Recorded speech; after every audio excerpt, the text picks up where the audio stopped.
पति पत्नी चोरी के बारे में बात कर रहे थे। पति ने गंभीरता से कहा कि जो चोरी करता है वह बाद में बहुत पछताता है। पत्नी यह सुनकर रोमांटिक अंदाज में मुस्कुराई और बोली, और तुमने शादी से पहले जो मेरी नींदें चुराई थीं, मेरा दिल चुराया था, उनके बारे में क्या ख्याल है? पति ने शांत रहते हुए जवाब दिया, मैं तो कह ही रहा हूं, जो चोरी करता है वह बाद में बहुत पछताता है।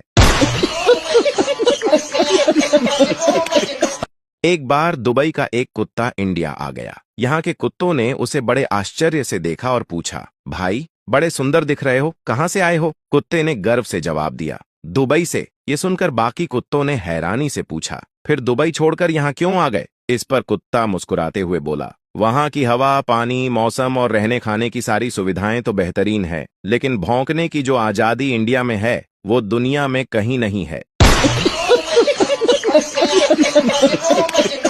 एक बार दो चूहे बाइक पर स्टाइल मारते हुए कहीं जा रहे थे कि रास्ते में उन्हें एक शेर का बच्चा मिल गया। शेर के बच्चे ने उन्हें रोककर मासूमियत से कहा, मुझे भी बाइक पर बैठा लो। दोनों चूहों ने एक दूसरे की तरफ देखा, थोड़ा सोचा और फिर मुस्कुराकर बोले, बैठ तो जाएगा, लेकिन बाद में तेरी मम्मी हमसे आकर बोलेगी कि हमारा बच्चा गुंडों के साथ घूम रहा है।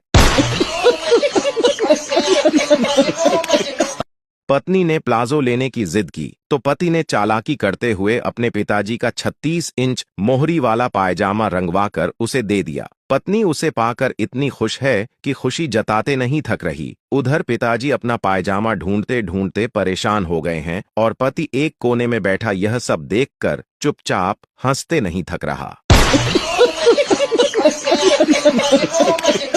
एक बूढ़ा बस में सीट पर अकेला बैठा था। तभी एक बुढ़िया आकर उसके बगल में बैठ गई। थोड़ी देर बाद बुढ़िया ने पूछा, अंकल जी आप कहाँ जा रहे हो? बूढ़ा चुपचाप बैठा रहा। कुछ देर बाद बुढ़िया ने फिर वही सवाल दोहराया, अंकल जी आप कहाँ जा रहे हो? अब बूढ़े से रहा नहीं गया। उसने मुस्कुराते हुए जवाब दिया, बेटी तू बहुत सुंदर है, जवान है, तेरे लिए लड़का ढूंढने जा रहा हूं। बनिए की लॉटरी लग गई तो वह खुशी से झूम उठा। वह तुरंत पंडित जी के पास गया। पंडित जी ने उसे समझाया, इतनी बड़ी कृपा हुई है, कुछ भगवान को भी चढ़ा दो। बनिए ने थोड़ा सोचा, फिर बड़ा ही अनोखा तरीका निकाला। उसने सारे रुपए हवा में उछाल दिए और हाथ जोड़कर बोला, हे भगवान, आपको जितने रुपये चाहिए आप रख लो, जो नीचे वापस आ जाएंगे वो मैं रख लूंगा। पुजारी ने एक लड़की से पूछा, औरत अपनी मांग में सिंदूर क्यों लगाती है? इस पर लड़की ने बड़ी मजेदार तरीके से जवाब दिया, ताकि लड़कों को ध्यान रहे कि जिस प्लॉट पर उनकी नजर है उसका भूमि पूजन हो चुका है।